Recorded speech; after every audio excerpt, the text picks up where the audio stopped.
AIIMS नई दिल्ली व सफदरजंग नई दिल्ली के सीनियर डॉक्टर अब आपके शहर सिवान में डॉक्टर उमेश, नवजात एवं शिशु रोग विशेषज्ञ, चिकित्सा पदाधिकारी, सदर हॉस्पिटल सिवान।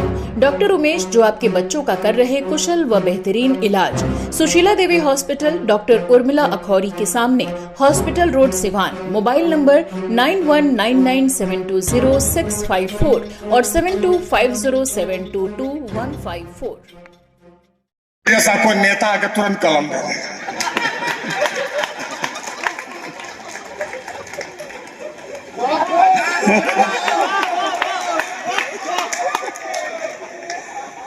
ये है नेता और करैत का जुगलबंदी।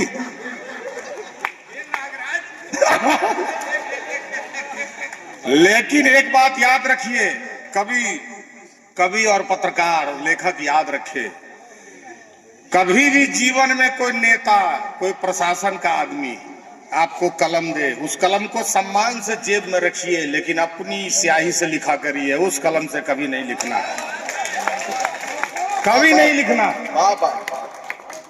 पूरा इतिहास यही कर रहा है कि वो लेखक को अपनी कलम दे रहा है कि इस कलम से कहानी लिखो, लेकिन लेखक को कहना है कि हम इसको सीने से लगा के रखेंगे, लेकिन हम जनता के लहू से लिखेंगे, उसकी स्याही से लिखेंगे। अभी कौन सुना रहे थे, मैं नेता हूं, मैं नेता हूं, खाली लेता हूं नहीं देता हूं। लेकिन जनता भी तो इसी युग की है। कैसे भाई साहब बोले, ये तो ठीक है, कुछ आज का बताइए। तो आपको क्या लग रहा है कि त्रेता में ऐसा नेता मिलता था?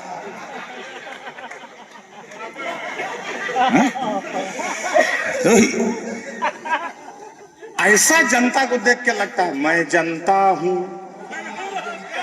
मैं जनता हूं, मैं दिन भर खैनी मलता हूं, मैं जनता हूं, मैं जनता हूं, न हिलता हूं न डुलता हूं, मैं जनता हूं, मैं जनता हूं, मैं सब कुछ बात समझता हूं, पर वोट से पहले नोट जो दे दे उसकी ओर लुढ़कता हूं। मैं जनता हूं, मैं जनता हूं, मैं जनता हूं, मैं जनता हूं।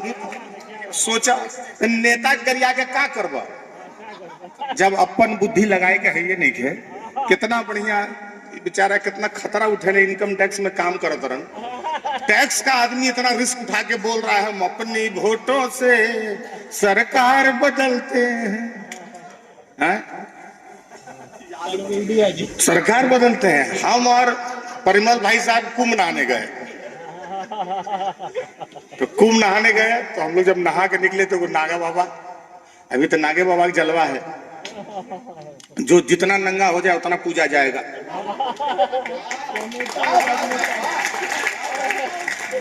है ना? ये भाई वाह वाह वाह वाह। तो वो नागा बाबा थे तो हम प्रणाम करने लगे, बाबा आशीर्वाद दे दीजिए, आशीर्वाद दे दीजिए। ये हमको हाथ दाब रहे, चलिए चलिए ना, चलिए ना। हम क्या हुआ, हमको आशीर्वाद लेने दीजिए नागा बाबा से। कहा अरे चलिए ना आप, हम बताते नहीं कौन है। कहा हमको आशीर्वाद लेने दीजिए। कहा नहीं आप चलिए, आप नहीं समझ रहे हैं। हम कहा हुआ क्या? बोला ये आम आदमी है, टैक्स जिंदाबाद।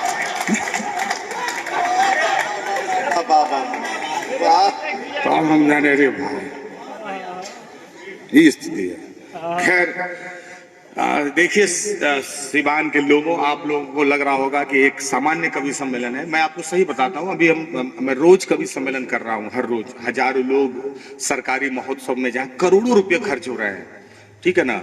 मतलब एक कैलाश खेर गा के जा रहा है तो सोनू निगम आ रहा है, बीच में हम लोग घुस जा रहे हैं, हम लोग के बाद फिर कोई कॉमेडियन आ रहा है, कहीं कुछ हो रहा है। मतलब करोड़ों रुपए के उत्सव हो रहे हैं। खुद पटना में देखिए अभी बिहार दिवस पर करोड़ों रुपए बहाए जा रहे हैं।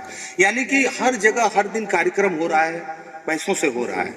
लेकिन ये जो सिवान में जो कार्यक्रम हो रहा है, हम लोग बात कर रहे थे, तो मैं कल रात को बांदा में था, तो मैंने रात को 2-1:30 बजे चंदन जी को फोन किया कि अब लगता है कि वहां 12 बजे रात को कार्यक्रम शुरू हुआ, 2 बजे मेरी ट्रेन थी।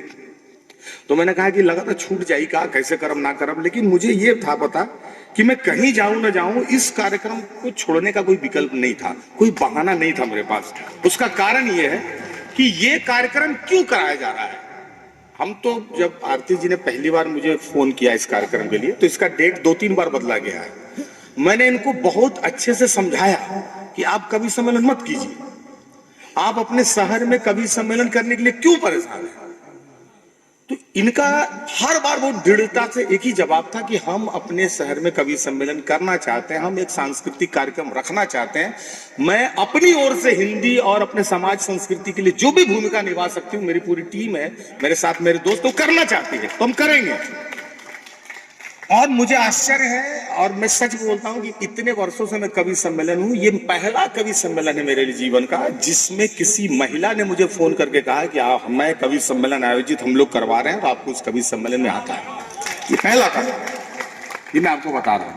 तो आपकी पूरी टीम, रूपल मैम, पिछली बार जो आप आगे बैठ के सुन रही थी कवि सम्मेलन, पिछली बार वो श्रोता के रूप में आई थी, लेकिन इस बार मैं देख रहा हूं कि आप मेजबान के रूप में। यही होता है, कैसे बदलता है माहौल और कैसे बनती है दुनिया। तो आप लोग अपने हाथों से अपना समाज गढ़ रहे हैं। ये नया सिवान गढ़ने वाला एक कार्यक्रम है, इसको बचाए रखिएगा। इसलिए आप बताइए, वहां अलग अनाउंस कर रहा है, चल गया तो सर्कस, चूक गया तो मौत, गांव गांव मोटरसाइकिल घूम रहा है और यहाँ खड़े हैं। इधर बगल में थिएटर चल रहा है, शोभा थिएटर, वो अलग साउंड बजा रहा है, पियर फलाक वाली।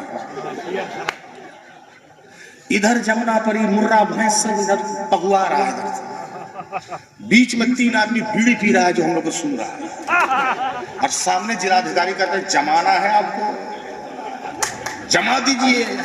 हम जमाए, चारों तरफ जो महफिल जमाए वो बीच में हमको खड़ा करते हैं, तो जम गए तो। लेकिन जिलाधिकारी भाई पैसा लिए है, जमाइए। इधर घूमते तो भैंस पूछ हिला रहा है, लेकिन फिर भी सुना रहे हैं, और ये सोच के सुनाते कि इसको भी समझा लेंगे कि हम क्या सुना रहे हैं। तो यहाँ तो इतना बढ़िया घरेलू माहौल है ना, तो बहुत अच्छा। कि हाथों में था मेरे माटी का खिलौना रे, अरे वही मेरा चांदी था, वही मेरा सोना रे, अरे कहाँ गया है मेरा दिन वो सलोना रे, दिन वो सलोना रे।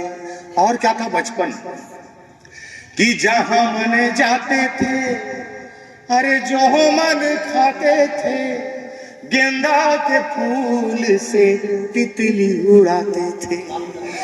जहां मन जाते थे, जो मन खाते थे, अरे गेंदा के फूल से तितली उड़ाते थे। कि दोनों हाथ ऊपर करके हवा हवा नारे, कहाँ गया है मेरा दिन वो सलोना रे, दिन वो। कमाल कमाल भाई।